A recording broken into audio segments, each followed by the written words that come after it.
কি অবস্থা আপু? এই তো আলহামদুলিল্লাহ ভালো ভাইয়া। ভালো আছেন? হ্যাঁ। নাম কি আপনার? কেয়া। কে আপু? বয়স কত? 18। 18 বছর। পরিবারে কে কে আছে? পরিবারে আম্মু আছে, ছোট ভাই আছে আর আমিও আছি। আর আব্বু সে মানে অনেক ছোট থাকতে অন্য একটা মেয়ের সাথে মানে তাকে বিয়ে করে নিয়ে সে ভারতে চলে গেছে। সে আর আমাদের কোনো খোঁজ খবর নেয় না। কত বছর আগে? তাও 5-6 বছর।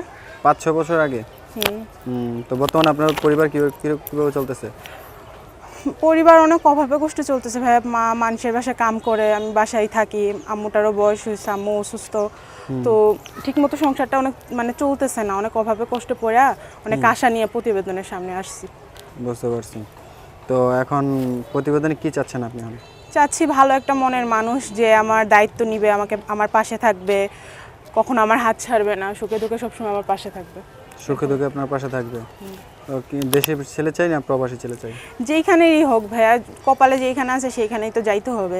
প্রবাসী হোক বাংলাদেশি হোক আমার কোনো সমস্যা নাই। আপনার কোন ছেলে পছন্দ, দেশি না প্রবাসী?